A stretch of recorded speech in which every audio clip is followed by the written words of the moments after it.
एक, बाबर ने 1528 में अपने सेनापति मीर बाकी को अयोध्या के भव्य राम मंदिर को तोड़ने का आदेश दिया। इतिहासकार कानिंघम के अनुसार श्री राम मंदिर को बचाने के लिए हिंदुओं ने जान की बाजी लगा दी थी। 1,74,000 हिंदू वीरों के बलिदान के बाद ही मुगल मंदिर को हानि पहुंचा सके थे। मंदिर इतना मजबूत बना हुआ था कि तोड़ने के लिए तोप के गोलों का इस्तेमाल करना पड़ा। 2. मंदिर को नष्ट करने के बाद जलाल शाह ने हिंदुओं के खून का गारा बनाकर लखौरी ईंटों से बाबरी मस्जिद का निर्माण कराया था। 3.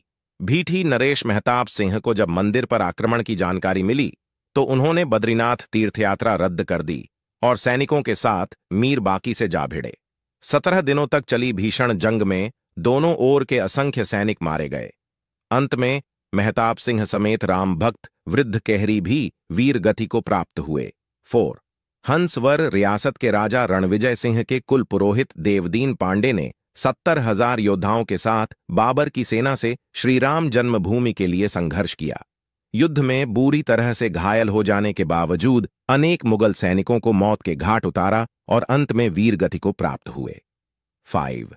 हंसवर रियासत के राजा रणविजय सिंह को अपने पुरोहित देवदीन पांडे के मृत्यु का समाचार मिला तो उन्होंने अपनी महारानी जयकुंवरी को सत्ता सौंप दी और खुद 25,000 सैनिकों को लेकर श्रीराम जन्मभूमि मुक्त कराने के लिए निकल पड़े और अंत में वीर गति को प्राप्त हुए। 6. राजा रणविजय सिंह के बलिदान के बाद महारानी जयकुंवरी ने आनंद संप्रदाय के महंत स्वामी महेश्वरानंद के साथ मिलकर श्रीराम जन्मभूमि का संघर्ष जारी रखा। स्वामी महेश्वरानंद के नेतृत्व में मठों, मंदिरों और अखाड़ों के असंख्य नागा संप्रदायी, गौरक्षपंथी, दिगंबर, निर्मोही, निर्मले और निर्वाणी साधुओं ने भी शस्त्र उठा लिए। इन्होंने शत्रुओं पर छापामार युद्ध नीति अपनाई।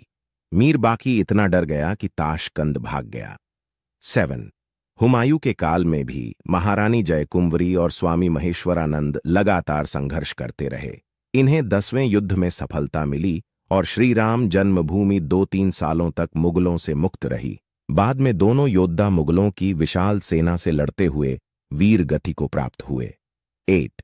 अकबर के समय कोयम्बतूर से आए रामानुज संप्रदाय के स्वामी बलराम आचार्य ने श्रीराम जन्मभूमि को मुक्त कराने के लिए 20 युद्ध लड़े। बाद में बीरबल और टोडरमल की सलाह पर अकबर ने वहां एक छोटा मंदिर बनाने की अनुमति दे दी। शाहजहां के काल तक उस मंदिर में निर्विघ्न पूजा होती रही। 9. 90 वर्ष निर्विघ्न पूजा होने के बाद औरंगजेब ने अपने सिपहसलार जांबाज खां को सेना समेत मंदिर नष्ट करने भेजा। अयोध्या के अहल्या घाट पर परशुराम मठ था। वहां बाबा वैष्णव दास रहते थे। उनके साथ चिमटाधारी साधुओं की एक विशाल शिष्य मंडली थी। इन्होंने चिमटों और त्रिशूलों के साथ मंदिर की रक्षा करी और जांबाज खां को उलटे पांव भागना पड़ा। 10. औरंगजेब ने दूसरी बार सैयद हसन अली को विशाल सेना के साथ मंदिर नष्ट करने भेजा। बाबा वैष्णव दास ने समय रहते गुरु गोविंद सिंह जी से संपर्क साधा। वे सेना समेत मंदिर की रक्षा के लिए अयोध्या पहुंच गए।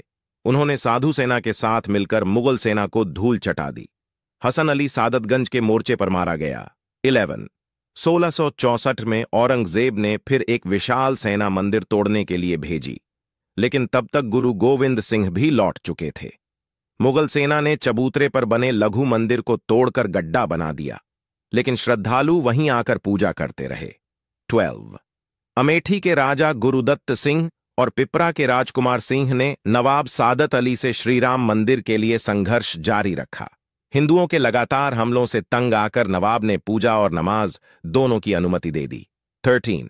आजादी से पहले एक अंग्रेज सिपाही अब्दुल बरकत ने फैजाबाद जिलाधीश के नायर के सामने बयान दिया कि 22-23 दिसंबर 1941 की रात करीब 2 बजे उसने मस्जिद के अंदर हल्की रोशनी देखी जो बाद में सुनहरी हो गई। इसके बाद घुंघराले बालों वाले 4-5 साल के एक सुंदर बालक को देखकर हैरान हो गया। थोड़ी देर बाद देखता है कि मुख्य द्वार का ताला टूटा हुआ है और मस्जिद में हिंदुओं की भीड़ एक सिंहासन पर मूर्ति रखकर पूजा कर रही है। 14. राम मंदिर आंदोलन के दौरान मुलायम सिंह यादव ने कहा था कि विवादित ढांचे पर परिंदा भी पर नहीं मार सकता।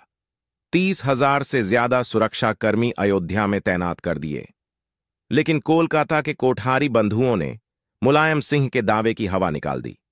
23 साल के रामकुमार कोठारी और 20 साल के शरद कोठारी राम मंदिर के प्रति इतने समर्पित थे कि 200 किलोमीटर का रास्ता उन्होंने पैदल ही तय किया था, क्योंकि अयोध्या पहुंचने वाले सभी साधन रोक दिए गए थे। 30 अक्टूबर 1990 को विवादित ढांचे पर सबसे पहले चढ़ने वाला युवक शरद कोठारी था। फिर बड़ा भाई रामकुमार कोठारी भी ढांचे पर चढ़ गया और भगवा ध्वज लहरा दिया। 15 30 अक्टूबर 1990 को विवादित ढांचे से सीआरपीएफ के जवानों ने दोनों भाइयों की पीट कर खदेड़ दिया, लेकिन इसी बीच पुलिसकर्मियों ने कार सेवकों पर फायरिंग शुरू कर दी। फायरिंग से बचने के लिए दोनों भाई लाल कोठी वाली गली में छिप गए। दोनों भाइयों को पुलिसकर्मियों ने बाहर निकालकर बेरहमी से गोली मारकर हत्या कर दी।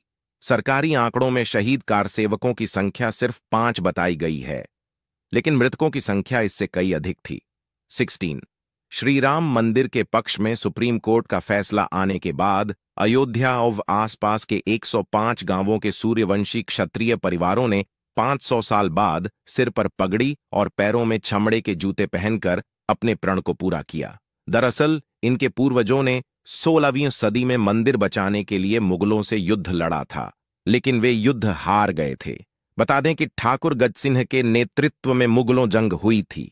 इस जंग में ठाकुर गजसिंह हार गए थे।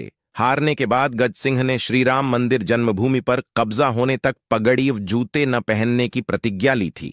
इसी प्रतिज्ञा का पालन उनकी आने वाली पीढ़ियों ने भी किया।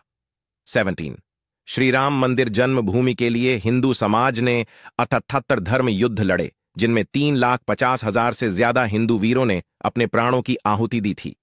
18 बता दें कि बाबर के काल में 5 धर्म युद्ध, हुमायूं काल में 10, अकबर काल में 20, औरंगजेब काल में 30, नवाब सादत अली के काल में 5, नासिरुद्दीन हैदर के समय 3, वाजिद अली के समय 2, अंग्रेजों के समय 2 और पूर्व प्रधानमंत्री विश्वनाथ प्रताप सिंह के कार्यकाल में एक धर्म युद्ध लड़ा गया था। 19 5 अगस्त 2020 को प्रधानमंत्री नरेंद्र मोदी ने श्रीराम जन्मभूमि पर राम मंदिर के लिए शिलान्यास किया था। ईसात भव्य श्रीराम मंदिर की नींव पड़ गई थी। 20 500 साल तक हिंदू समाज के सतत संघर्ष के बाद आज अयोध्या में भव्य राम मंदिर बन रहा है। मंदिर की ऊंचाई 101 फीट रहेगी। सिर्फ नींव में ही 2 लाख ईंटें लगेंगी जिन पर श्रीराम लिखा होगा। सीढ़ियों की चौड़ाई 16 फीट रहेगी। मंदिर में 5 गुंबद होंगे। पूरा मंदिर 360 पिलर पर टिका होगा। इसमें गर्भगृह, कुदु मंडप, नृत्य मंडप और रंग मंडप होगा। बोलो जय श्री राम, जय सिया राम। मेरा नतमस्तक सभी उन हिंदू वीरों को जो आखिरी सांस तक अयोध्या राम मंदिर के लड़े। जय हिंद, जय श्री राम।